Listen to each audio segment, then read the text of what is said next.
भगवान, आपने मूल आत्मा, मूल केंद्र की बात कही।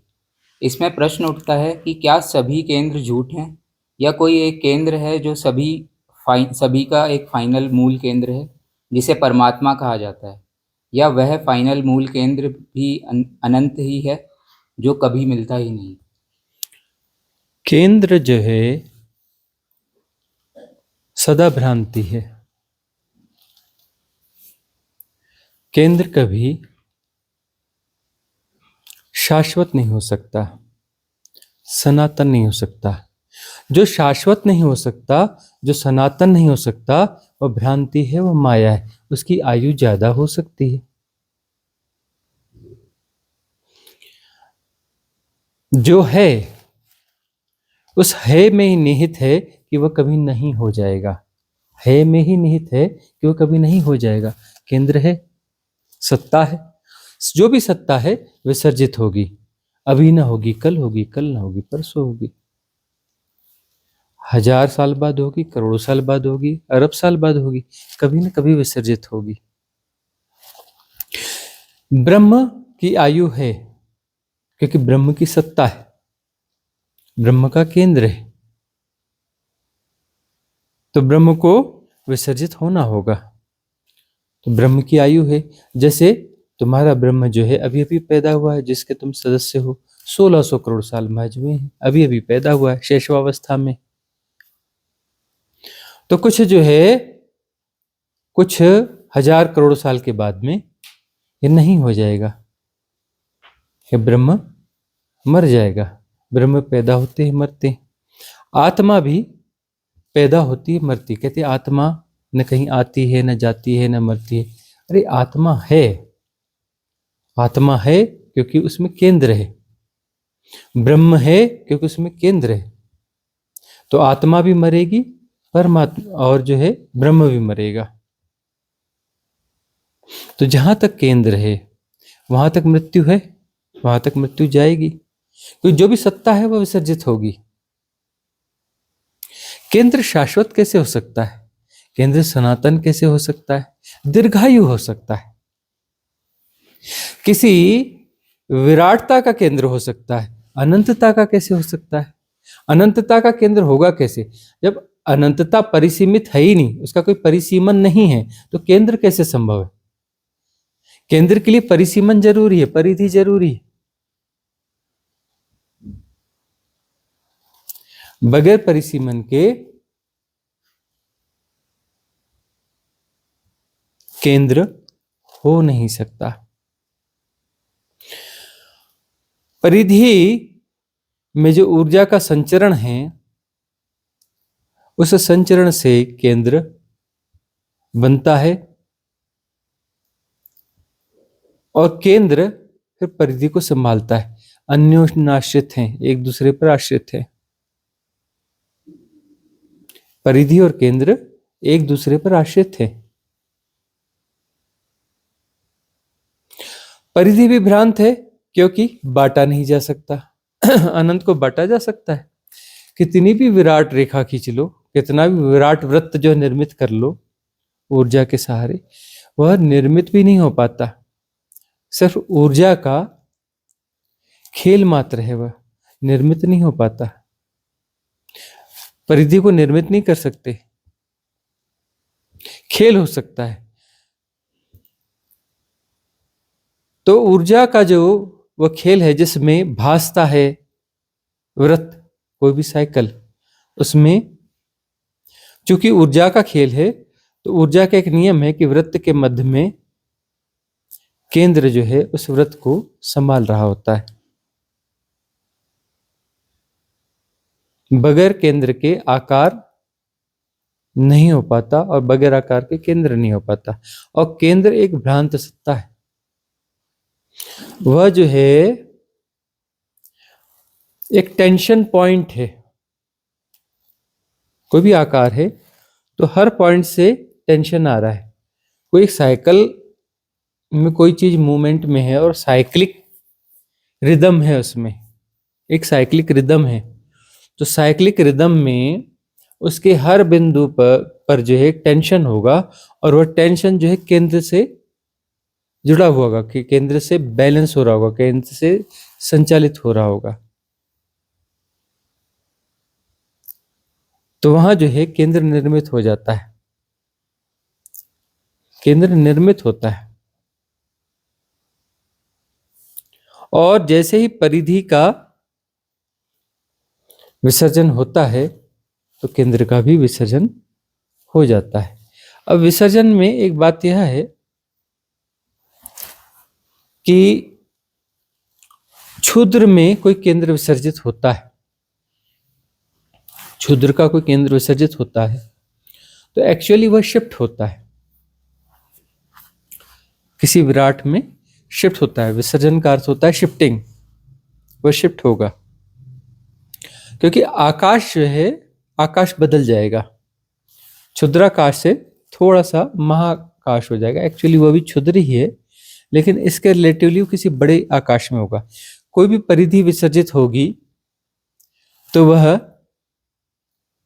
सन्नद्ध हो जाएगा, आकाश किसी बड़े आकाश से सन्नद्ध होगा ना। वह जो बड़ा आकाश है उसका कोई केंद्र होगा, तो यह केंद्र जो शिफ्ट हो जाएगा उसमें, ये केंद्र जो है वहां जाके शिफ्ट हो जाएगा। विसर्जन की प्रक्रिया में केंद्र का गमन होता है और संलयन होता है। उस शिफ्ट में ऐसा भी हो सकता है कि केंद्र पूरा ठीक वहां जाके शिफ्ट हो, ऐसा भी हो सकता है कि दोनों केंद्र जो है दोनों मूव करके किसी अलग जगह पे शिफ्ट हो, वहां उनका संलयन हो।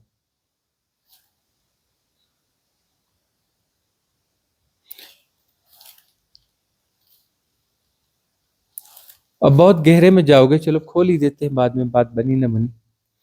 कितना भी छोटा केंद्र हो, यदि बड़े केंद्र में जाके संलयित होता है तो बड़ा केंद्र जो है वह भी अपने स्थान से च्युत होता है, वह भी मूवमेंट में आता है, और इस प्रकार से दोनों समृद्ध होते हैं,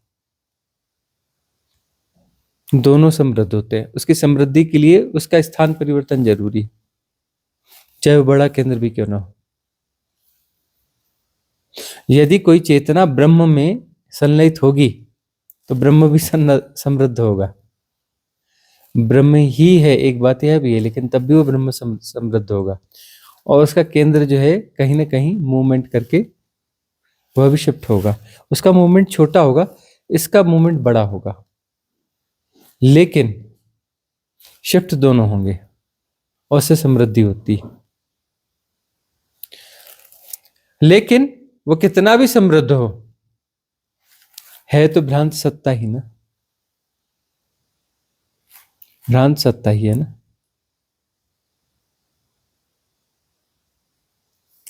इसको कैसे समझें, कोई उदाहरण ढूंढें? उदाहरण तो परिपूर्ण होते नहीं है। एक घर में एक बच्चा है, उसके पास एक गुल्लक है, गुल्लक में उसके पास धन है, वह उसकी समृद्धि है। एक दिन उसकी गुल्लक छीन ली जाती है या फिर विसर्जित कर दी जाती है कि अब गुल्लक की क्या जरूरत है, और उसको जो है एक चाबी दे दी जाती है कि ये जो बेटा, ये अलमारी में लॉकर की चाबी है, गुल्लक गुल्लक छोड़ी लॉकर की चाबी है, अब तुझे जो है जो भी आवश्यकता होगी इसमें से निकाल लिया कर। गुल्लक में कुछ सिक्के थे, अब उसे लॉकर की चाबी है कि वहां पर जो है नोटों की गड्डियां रखी, तो ये जरूरत हो तो वहां से ले लिया कर।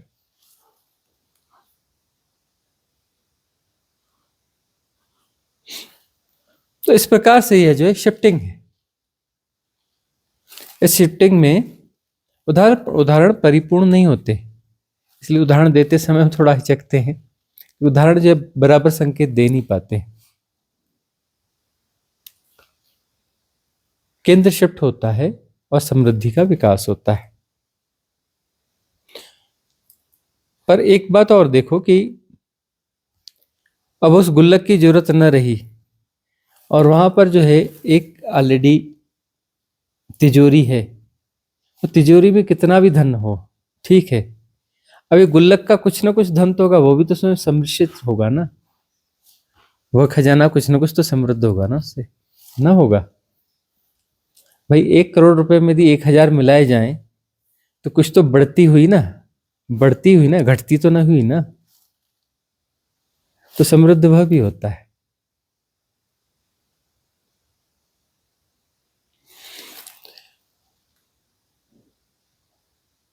और अंततः सब भ्रांति है, क्योंकि सेपरेशन कहता है कि ये मेरा धन है, मेरा धन है, मेरा धन है, ये मेरा होना है। सेपरेशन जब विसर्जित होता है परिपूर्णता में, तब उसको पता चलता है कि सारा धन ही मैं हूं। ये मेरा धन और ये तेरा धन की बात ही अलग है, व्यर्थ बात है। कायनात में जितनी भी समृद्धि है, सारी समृद्धि मैं ही हूं, मेरी नहीं है, मैं ही हूं, मुझसे अन्यथा है ही नहीं। और केंद्र जो है, केंद्र बांटने की प्रक्रिया है, यह तो देखो। उसकी भ्रांत सत्ता कैसे तय होती है, क्योंकि केंद्र जो है बांटने का मैकेनिज्म है, और वो बटा हुआ है नहीं। वो शाश्वत है, सनातन है, और वही है, अनंत है, असीम है, वो बटा है नहीं। तो हर केंद्र जो है बांटने का एक मैकेनिज्म है। तो कितने भी केंद्र हो, कैसे भी केंद्र हो, सारे केंद्र अंततः भ्रांत सत्ता है। इसलिए हम कहते हैं कि तुम जो है एक ऐसी जगह आके फंसे हो कि तुम आत्मवान हो जाओगे, तो बदले में हम तुम्हें डंडा मारेंगे। फिर तुम ब्रह्म सत्ता में प्रवेश पा जाओगे, हम ब्रह्मास्मि बोलोगे। इधर तुम्हारा अहम ब्रह्मास्मि बोलना हुआ, उधर हमने एक डंडा मारा, कि ब्रह्म में भी केंद्र है। जब तक केंद्र विसर्जित नहीं होगा, हमारा डंडा चलता रहेगा। परमात्मा से कम में कोई बात नहीं होने वाली। परम सत्ता, परमानंद, उसके नीचे कहीं भी खड़े रहोगे, हमारा डंडा तो बरसता ही रहेगा। परम मुक्ति की बात हो रही है, उन साधनाओं की बात नहीं हो रही कि इसमें धीरे धीरे साधनात्मक विकास होगा ना। परमात्मा से नीचे की कोई बात है ही नहीं। और परमात्मा तुम्हें होना है, परमात्मा से मिलना नहीं, तुम्हें होना है। परमात्मा होना है मतलब सारे केंद्रों का विसर्जन, सारे केंद्रों का विसर्जन। कितना भी विराट हो, कितना भी महान हो ना, विसर्जन। केंद्र रहित अनंतता ही अनंतता है, केंद्र युक्त अनंतता असंभव है, संभावित ही नहीं है। जब अनंतता यानी उसका कोई और छोर होता ही नहीं है, जो कभी खत्म होती ही नहीं है, कितना भी कुछ लो कभी खत्म नहीं होती है, उसका केंद्र निर्धारित कैसे करोगे? सेंटर कहां से ले आओगे उसका? कैसे संभव है? जो अनंत है, जो असीम है, जिसका कोई छोर ही नहीं है। ऐसा नहीं है कि हमारी क्षमता नहीं है, हम उसका नहीं ढूंढ पाते, कहीं ना कहीं तो होगा। अगर तुम्हें कितना भी क्षमतावान बना दो, तुम कभी उसका छोर ना ढूंढ पाओगे, क्योंकि छोर होता ही नहीं है, होता ही नहीं है ना। और यह जो है समझा नहीं जा सकता, खोपड़ी नहीं समझ सकती इसको। इसको जिया जा सकता है, और उसे जीने के लिए केंद्र का विसर्जन जरूरी है। केंद्र तो बस किसी परिधि की तलाश करता रहेगा, संपूर्ण को नहीं जी सकता ना केंद्र। केंद्र कभी भी संपूर्ण को नहीं जी सकता। वह उस क्रिएशन को जिएगा जिस क्रिएशन के कारण वह निर्मित हुआ है। आत्मा का केंद्र आत्मा को जिएगा ना, आत्मा की ही बात करेगा ना, उससे ज्यादा तो बात कर नहीं सकता। ब्रह्म का केंद्र जो ब्रह्म की बात करेगा, ब्रह्म के विस्तार की बात करेगा। कुएं का मेंढक कुएं की बात करेगा ना, कि कुआं इतना बड़ा है ना। अनंत ब्रह्म पैदा होते हैं प्रतिक्षण, और अनंत ब्रह्म प्रतिक्षण नष्ट होते हैं, है ना। तो केंद्र जो है भ्रांत सत्ता है, और उसका विसर्जन होते जाना चाहिए। भूमा में संलयन, ये साधना विधि दी है ना, उसमें क्या करते हो तुम? केंद्र की शिफ्टिंग करते हो। तुम किसी केंद्र को जी रहे हो, किसी क्षुद्रता के केंद्र को जी रहे हो, वो कहते हैं शिफ्ट। अब तुम किसी विराटता को जी रहे हो, विराटता का अर्थ है कि बड़ी क्षुद्रता, फिर हम कहते हैं संलयन, शिफ्ट हो जाओ। फिर अगला, फिर अगला, अगला, अगला, अगला, अगला करके ले जाते जाते हैं तुम्हें, कि न जाने कितने डिवाइडेशंस तुम जी रहे हो ना, कितने तलों पर। तो भूमा में संलयन में वहां तक ले जाते हैं जहां तक केंद्र बचा हुआ है। अंत में केंद्र जो है विसर्जित हो जाएगा, संलयित नहीं होगा, शिफ्ट नहीं होगा उसका किसी दूसरे केंद्र में, विसर्जन होगा, डिजॉल्विंग होगी। और वह डिजॉल्विंग ही परम मुक्ति है, क्योंकि उसके बाद जो है कोई ऑब्जर्वर बचा नहीं। केंद्र है तो ऑब्जर्वर होगा ही ना, केंद्र ही तो ऑब्जर्वर है। इसलिए हम कहते हैं दृष्टा साक्षी, ये सब टूल्स हैं, इनिशियल टूल्स हैं। ये दृष्टा साक्षी जो है ना, ये सब इनिशियल टूल्स हैं, अंततः इनका विसर्जन होना चाहिए। अगला प्रश्न है। इसी में तो जो भूमा में संलयन में आंतरिक केंद्र बोलते हैं आप, तो वो आंतरिक केंद्र तो एग्जिस्ट ही नहीं करता। देखो, तुम राजी हो ही नहीं सकते, तुम्हें यदि शिफ्टिंग की बात ना करें तो।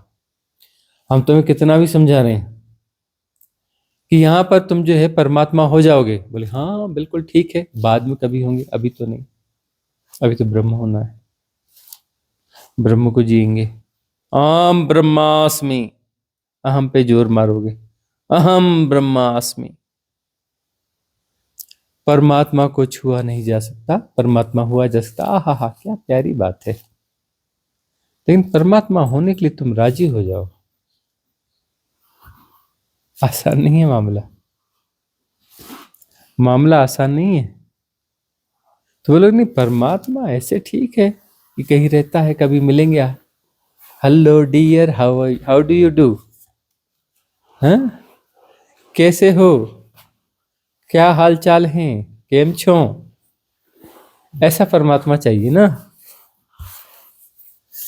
हमें परमात्मा होना ना बाबा। क्यों? क्योंकि हम सोचते परमात्मा का मतलब सिंहासन मिलेगा, स्वर्ग मिलेगा। अरे हम तो कहते स्वर्ग में से है, स्वर्ग होता नहीं, और कोई सिंहासन नहीं होता, कोई तुम्हारा सेपरेशन नहीं होता। तो परमात्मा हो रहे होते हो, लेकिन उसके ऑब्जर्वर नहीं हो सकते, क्योंकि वहां द्वैत होता ही नहीं। द्वैत होता ही नहीं तो मैं दूसरों को कैसे बताऊंगा कि मैं परमात्मा हो गया हूं? वहां तो दूसरा रहा ही नहीं जिसको तुम बताओ कि मैं परमात्मा हो गया हूं। तो वह जो खेल है, वह जो मैट्रिक्स है, वह टूटेगा ना। तो मैट्रिक्स अंत तक टूट जाए पूरी तरह से, उसके लिए तुम राजी नहीं होते ना। इसलिए हम आंतरिक केंद्र कहते हैं। आंतरिक केंद्र का मतलब जब वह केंद्र जो विराटतम है वह विसर्जित हो रहा होता है, वह विसर्जित हो रहा होता है, इसीलिए उसको हम आंतरिक केंद्र कहते हैं।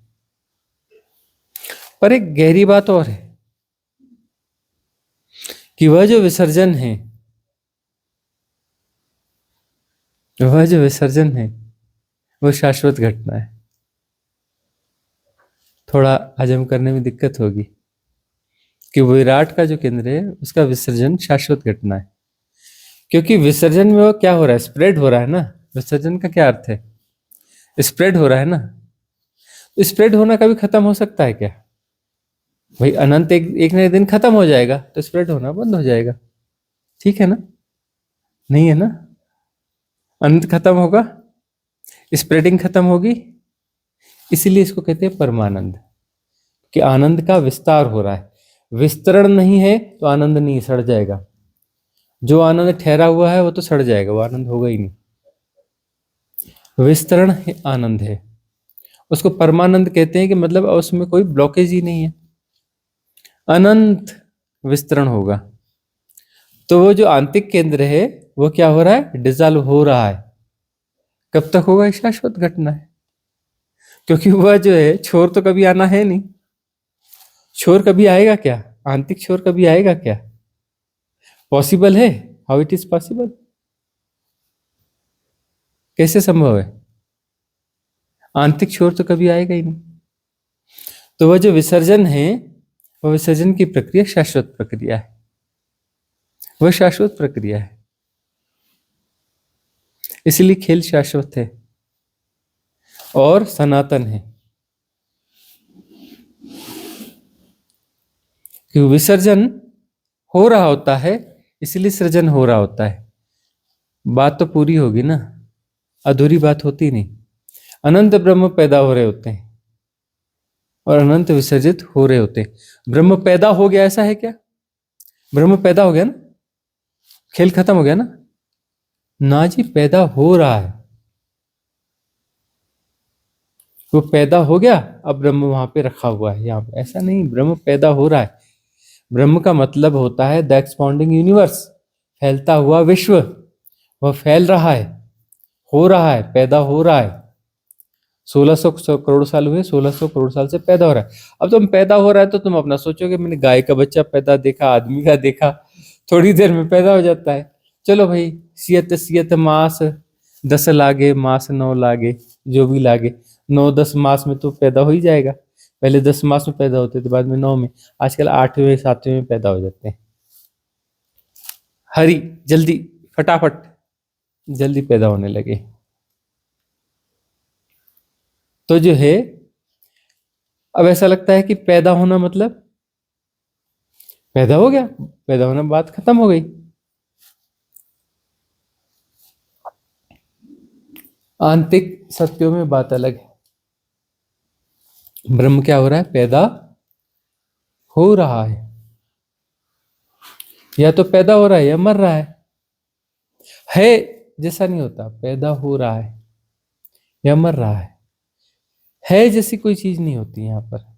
है तो इल्यूजन है, झूठ है, माया है हो कैसे सकता है? तो कुछ भी है नहीं। या तो तुम विसर्जित हो रहे हो या तो तुम सृजित हो रहे हो। इस सृजन होगा या विसर्जन होगा? तुम सृजित हो रहे हो ना, जैसे भी विक्षेपों में, इसमें ये विक्षेप भी क्या है, तुम्हें सृजित ही तो कर रहे हैं ना। मैं फलाना हूं जी, अरे तुम फलाने नहीं हो, तुम सृजित हो रहे हो या विसर्जित हो रहे हो। तो सृजित हो रहे हो तो माया, माया का विस्तार है। विसर्जित हो रहे हो तो परमात्मा का विस्तार है। विसर्जित कहाँ होगे? तुम्हें भ्रांति कि मैं इसमें विसर्जित हो रहा हूं या उसमें हो रहा हूं। अरे सारा विसर्जन परमात्मा में, दूसरी जगह विसर्जित कैसे हो सकते हो? कोई भी केंद्र परमात्मा में विसर्जित होगा ना। अब जो है तुम्हारा मैं जो है वह आत्मा में यदि विसर्जित हो रहा है, तो अब एक हिसाब जो विसर्जन की प्रक्रिया है उसमें तो यही होगा ना कि मैं परम स्थिति में जा रहा हूं, क्योंकि आत्मान होने में भी बड़ा आनंद फलित होता है, बड़ी ब्लिस है ना, बहुत ब्लिसफुल होता है।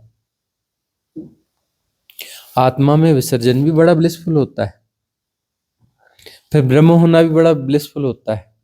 भय आता है शुरू में, मन के मैट्रिक्स आते हैं, और जैसे उसके पार होते हैं तो फिर आनंद ही आनंद होता है। तो आनंद होता है मतलब वह विसर्जन, विराटता में जाने का अनुभव भी परमात्मा का ही अनुभव है। अब वो जो है कहीं जाके अटकता है, इसलिए फिर उसको नाम देना पड़ता है जहां अटक जाता है।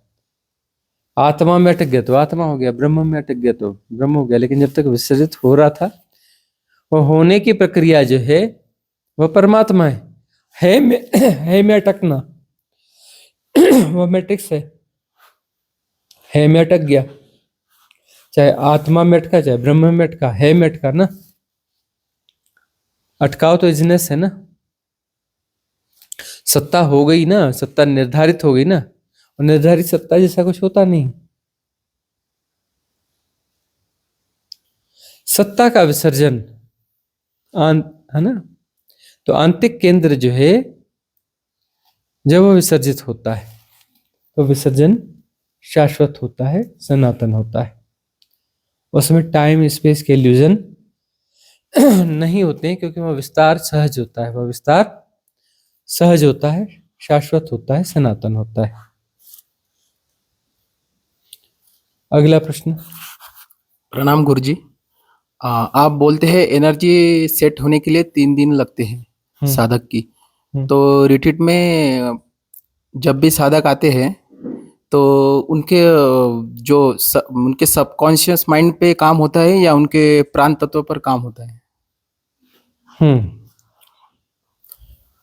सबकॉन्शियस माइंड पे काम होता है या प्राण तत्व पे काम होता है? तुम्हें क्या लगता है, ये असंबद्ध है? एक्सेल करते हैं, एक्सेल मतलब क्या हुआ? एक्सेल करते ही तुम्हारे सबकॉन्शियस माइंड की हैकिंग टूटती है ना? तुम्हारा सबकॉन्शियस माइंड हो, कॉन्शियस माइंड हो, ये प्राण तत्व के साथ जुड़ा हुआ है। हैकिंग तो प्राण से ही होती है। प्राण से ही होती है, इसलिए तो दोनों पे काम होता है ना। काम तो दोनों पे ही होगा। एक्सेल का मतलब प्राण तत्व पे काम होता है, हुआ कि नहीं हुआ? और जो है सारी प्राविधियों में तुम्हारी श्वसन प्रणाली जो सहज होती, सहज शांत मौन, मतलब प्राण तत्व पे तो काम हुआ ना। और सबकॉन्शियस माइंड पे भी काम होता है। आप तो वचन क्या करें, तुम्हें तोड़ रहे हैं ना, तुम्हारी धारणाओं को, मान्यताओं को तोड़ रहे हैं ना। तो इसमें इज़ोटेरिक सपोर्ट काम करता है क्या प्राण तत्व पर? देखो, आप बोलते हैं हर साधक पे काम चल रहा है, हर साधक पे काम देखो, काम तो पूरे उस पे चल रहा है, तुम्हारे रोए रोए पे काम चल रहा है। किस पे काम हो रहा है, उस पे काम हो रहा है नहीं, तुम्हारे रोए रोए पे काम चल रहा है। तुम यहाँ हो, तुम्हारा जो जीव द्रव्य है कोशिका में, जो सेल्स में तुम्हारा जो जीव द्रव्य है, उसका जो स्ट्रक्चर है वह बदल रहा होता है। तुम्हारा genetic information, genetic code, genetic mechanism वो तक चेंज हो रहा होता है। समझते हो? तुम्हारे रोम रोम में काम चलता है। तुम्हारे पितर बदल रहे हैं, तुम्हें पता हो ना पता हो। तुम यहाँ रहते हो, क्यों आते हो? पितर बदलने के लिए आते हो, और क्या, किसके लिए आते हो? यहाँ आते हो तो क्या करते हो? पितर बदलने के लिए तो आते हो ना। तुम्हारा जेनेटिक कोड चेंज हो रहा होता है, पूरा जेनेटिक प्रवाह चेंज हो रहा होता है। तुम जाके चेक करवा लेना।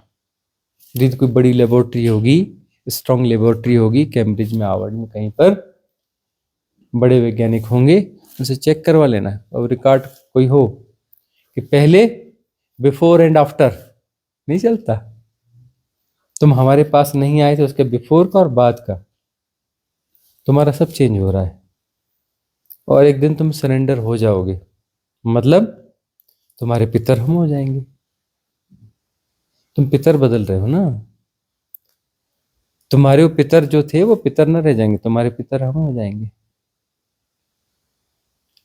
तुम पितर बदलने की प्रक्रिया में ही हो, तुम्हारे पितर बदले जा रहे हैं। एक एक सेल्स पे तुम्हारी काम हो रहा है, एक एक सेल्स पर। इसलिए जो है हमारे पास टिकना थोड़ा मुश्किल है। और जो टिक गया, हम कहते बात तो उसकी बनेगी बनेगी। जो टिका रहा, डटा रहा, देशना के साथ, आप्तवचनों के साथ, सिद्ध क्रियाओं के साथ, नियमितता में टिका रहा, उसकी बात तो बनेगी बनेगी। पितर तो बदल देंगे, पितर तो तुम्हारे बदल देंगे।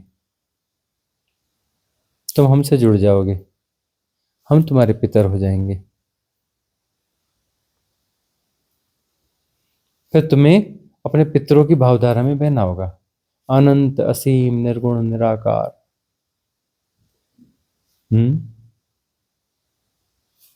सब आएगा ना। हमारे बच्चे आएंगे, उनके बच्चे आएंगे, फिर उनके बच्चे आएंगे, उसमें फिर कहीं तुम होगे।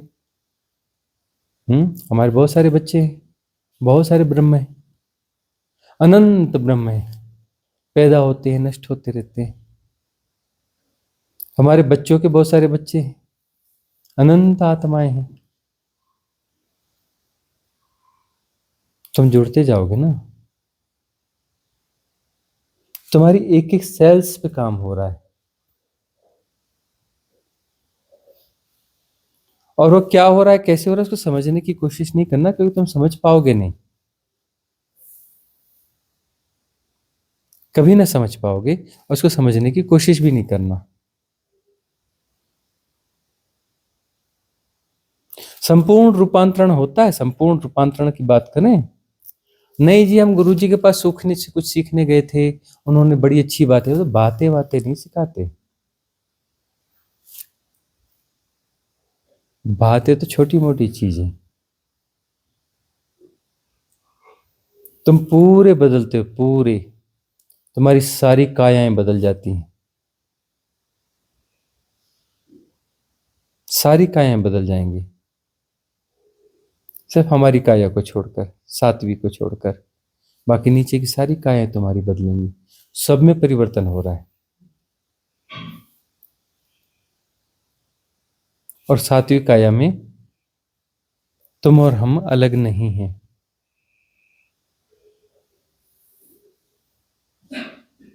अगला प्रश्न किसी का है? स्वामी जी, हाँ, जो दशमलवा की क्रिया है उसमें आपने बताया है कि जो अनुभव हैं उनको दशम द्वार का रास्ता दिखा दें।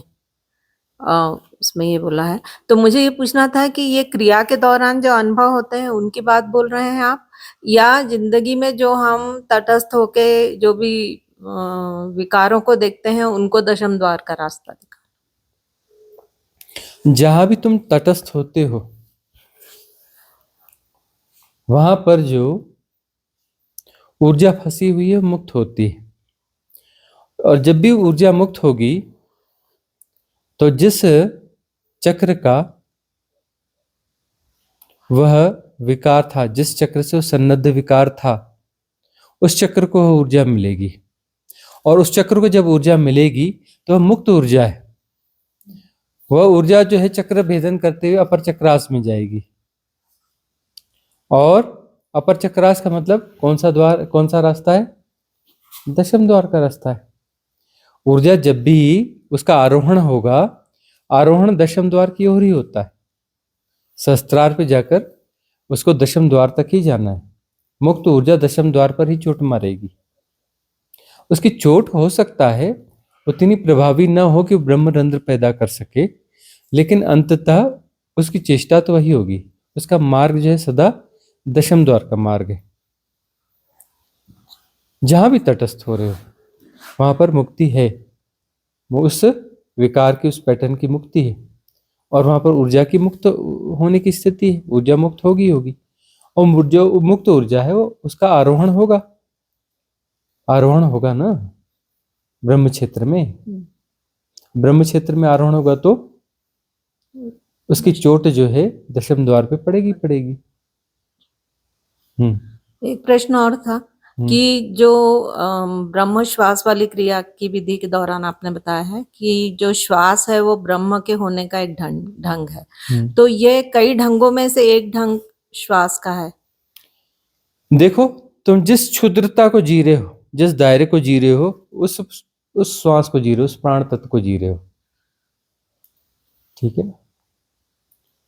तुम जो है जिस विकार को जी रहे हो, जिस क्षुद्र का तादा को जी रहे हो, उस प्राण को जियोगे।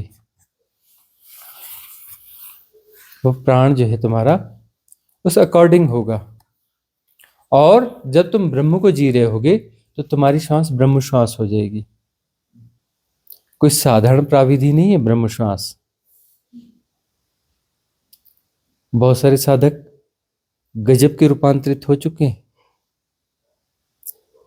और उनका कहना है कि ब्रह्म श्वास ही है और कुछ नहीं रहेगी। सदक्रिया के दौरान भी ब्रह्म श्वास ही, और अब जो कुछ भी कर रहे हैं तो ब्रह्म श्वास तो चल ही रही है।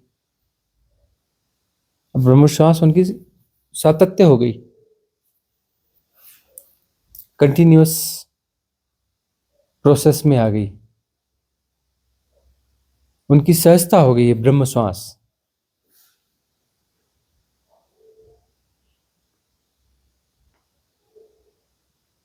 जिसमें ब्रह्म श्वास ले रहा है इस शरीर में, यह शरीर ब्रह्म श्वास नहीं ले रहा है, ब्रह्म श्वास ले रहा है इस शरीर में। जिसे तुम इनहेल कहते हो वो एक्सेल है ब्रह्म का, इस शरीर को जीवंत रखने के लिए। जिसे तुम एक्सेल कहते हो वो इनहेल है उसका। तुम इनहेल और एक्सेल कर रहे होते तो कब का कभी भूल गए होते, मर गए होते। रात में सो गए, भूल गए सांस लेना, मर गए।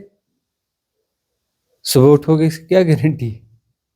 ब्रह्म श्वास, ब्रह्म तुम में श्वास ले रहा है, तो तुम जो अपना केंद्र है वो शिफ्ट करते हो कि मैं हूं, नहीं नहीं, ब्रह्म है, ब्रह्म हो रहा है, ब्रह्म श्वास ले रहा है, तो तुम अपनी क्षुद्रता के केंद्र को शिफ्ट करते हो ब्रह्म के साथ में, ब्रह्म श्वास के माध्यम से।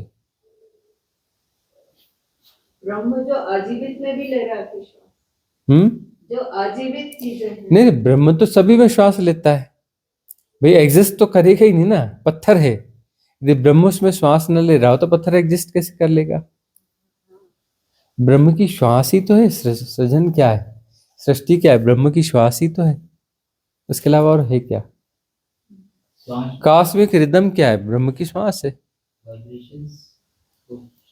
सब कुछ है, वो छोटा वाइब्रेशन बड़ा वाइब्रेशन। मॉलिक्यूलर स्ट्रक्चर में वह श्वास अलग किस्म की है, तुम्हारे इस शरीर में श्वास थोड़ी अलग किस्म की, लेकिन है तो सब श्वास ही ना, सारे प्रकंपन जो हैं, सारे प्रकंपन श्वास ही तो है, और है क्या? ब्रह्म श्वास के अतिरिक्त और है क्या? एक श्वसन प्रक्रिया के अलावा और है क्या? पूरी कायनात क्या है? श्वसन प्रक्रिया ही तो है ना? तो तुम अपनी जो है रिदम भूल गए, क्षुद्र रिदम में आ गए हो, अब क्षुद्र रिदम को विसर्जित करके ब्रह्म रिदम में आ जाओ, ब्रह्म की रिदम में आ जाओ। ब्रह्म की रिदम में ही तो आना है ना, क्षुद्रता की रिदम जो है विसर्जित होनी चाहिए, तो ब्रह्म की रिदम आ जाएगी। श्वसन प्रक्रिया के अलावा सृष्टि कायनात कुछ और है ही नहीं, ठीक है ना?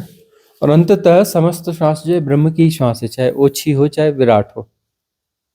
ओछेपन में एक भ्रांति को जी रहे हो और ब्रह्म में अपनी सहजता और स्वाभाविकता को जी रहे हो।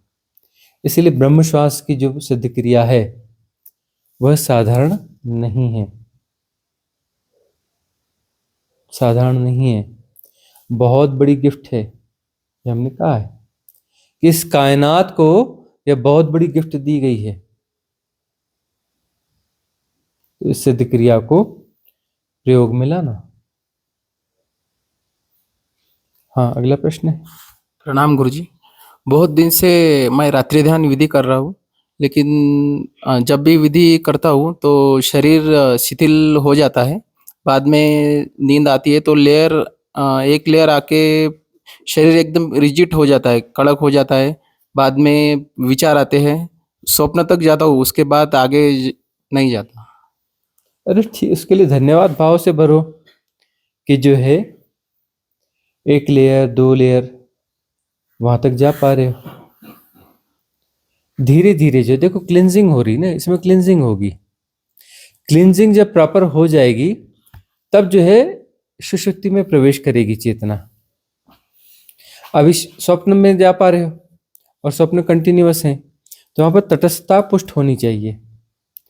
स्वप्न लंबे चलते रहेंगे और तुम तटस्थ रहोगे, तुम स्वप्न को दूर से जान रहे होगे, स्वप्न के साथ जुड़ोगे नहीं, स्वप्न के साथ जुड़ोगे नहीं, तटस्थता बनी रहेगी। तब जो है सुषुप्ति में प्रवेश होगा कि चेतना तो चैतन्य तो हो स्वप्न के प्रति, और स्वप्न चल रहा है। पर एक और बात है कि थोड़ा जागरण कम है ना, यदि स्वप्न चल रहा है और ये जागरण एकदम स्पष्ट है कि ये स्वप्न है, तो स्वप्न को विसर्जित हो जाना चाहिए। और क्या घटना चाहिए? सुषुप्ति, और सुषुप्ति में क्या है? चैतन्य है भाई, उसने जाना। चैतन्य जब स्वप्न को जानता है तो स्वप्न स्वप्न नहीं रह जाता, स्वप्न सरवाइव नहीं कर सकता। चैतन्य जब स्वप्न को जानता है तो स्वप्न सरवाइव नहीं कर सकता, चाहे वह नींद वाला स्वप्न हो चाहे संसार का स्वप्न हो। संसार का स्वप्न भी नींद का ही स्वप्न है, वह नींद थोड़ी अलग है। एक नींद तुम बिस्तर में पड़ के करते हो, एक दिन भर चलते फिरते रहते हो और नींद में ही करते हो सब, तुम्हें लगता है तुम जागे हुए हो ना। तुम जो है एक नींद से निकल के दूसरी नींद में जाते हो। दिन में जो तुम चलते हो फिरते हो, काम करते हो, नहाते धोते खाते पीते हो, नौकरी काम व्यापार सब काम करते हो, ये दूसरी नींद में करते हो, यह भी नींद है। एक नींद से दूसरी नींद में जाते हो। जिस दिन तुम जागोगे, ठीक से जागोगे, ठीक से तटस्थता घटेगी, तो वहां पर स्वप्न सरवाइव नहीं कर सकता, संसार विसर्जित हो जाएगा। संसार के विसर्जित होते ही सृष्टि परमात्मा हो जाती है। संसार के विसर्जित होते ही सृष्टि परमात्मा हो जाती है, क्योंकि परमात्मा कहते कुछ है ही नहीं। सृष्टा स्वयं सृष्ट हो रहा है, यह रहस्य अनफोल्ड हो जाता है। सृष्टा ने सृष्टि नहीं बनाई, सृष्टा स्वयं सृष्ट हो रहा है कंटिन्यूअस प्रोसेस से। यह रहस्य जो है खुल जाता है। बहुत सी स्वप्न में आप ही आते हैं। हम जो आते हैं, देखो, एक तो प्रभावशीलता के कारण भी आते हैं, और इम्प्रिंट स्ट्रांग है ना, इस कारण भी आते हैं। लेकिन हम एक गहन प्राविधि हैं। स्वप्न में आकर भी हम तुम्हारी क्लिनजिंग प्रोसेस को ही बढ़ाने वाले हैं, तुम्हारे मैट्रिक्स को नहीं बढ़ाने वाले। हम एक सतत प्राविधि हैं, एक जीवंत प्राविधि हैं। हम प्राविधि, लेकिन ऐसी प्राविधि नहीं है कि तुम्हारा मैट्रिक्स जो है उलझा ले जाए, विषय बना ले। हम ऐसी प्राविधि नहीं है, याद रखना इस बात को। तुम्हारा मन हमें विषय नहीं बना पाएगा, चेष्टा कर ले। अगला प्रश्न किसका है? ऋषि कंचन जी का प्रश्न है। वो कह रही हैं कि सिद्ध क्रिया, पिरामिड वाली सिद्ध क्रिया के दौरान उनकी सहस्त्रार चक्र में काफी चक्री चल रही है और उनका बोध खत्म हो रहा है, तो वो मार्गदर्शन चाहती हैं कि उनकी साधना सही जा रही है या नहीं। सहस्त्रार चक्र सक्रिय हो गया है और उनका बोध जा रहा है। कितनी सुंदर बात है। सहस्त्रार चक्र जो है, पिरामिड वाला ध्यान आया है। ये ध्यान ऐसा ध्यान है, इसमें जो चक्रास एक्टिवेट करने की प्रोसेस है, इमीडिएट एक्टिवेट हो जाते हैं, होते हैं, बहुत स्ट्रांग एक्टिवेट होते हैं। सेंसेशन छोटा मोटा वाली बात नहीं है, छोटा मोटा सेंसेशन हो गया, हाँ। अब वो पिरामिड निर्मित करके अनंत दिव्य ऊर्जाओं को आकर्षित कर रहे हो, है ना। पिरामिड निर्मित करके वहां पे तुम्हारे वहां सेंसेशन होगा, कहते हैं हम सेंसेशन होगा। दिव्य ऊर्जाएं पूरी की पूरी उतरेंगी, वहां तो चक्री चालू हो जाएगी ना।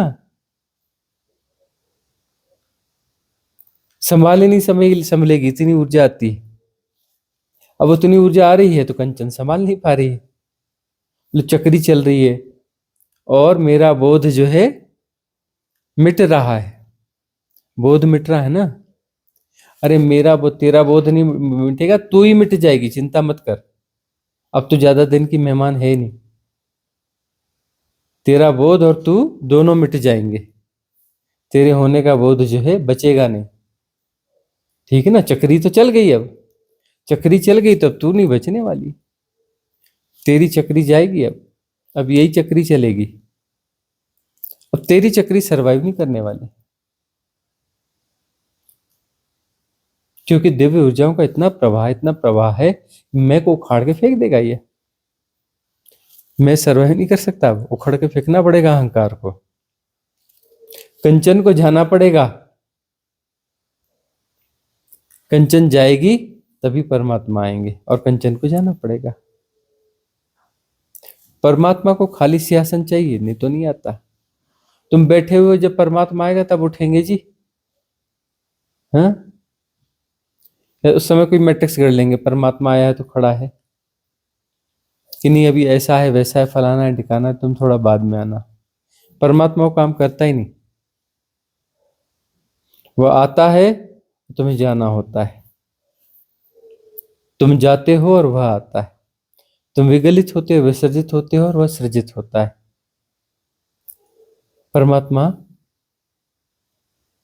प्रकट होता है।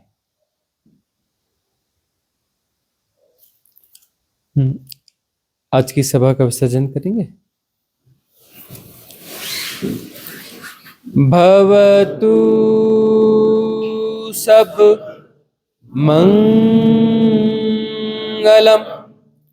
भवतु सब मंगलम भवतु सब मंगलम। सबका मंगल हो, सबका कल्याण हो, सबका मंगल हो, सबका कल्याण हो, सबका मंगल हो, सबका कल्याण हो।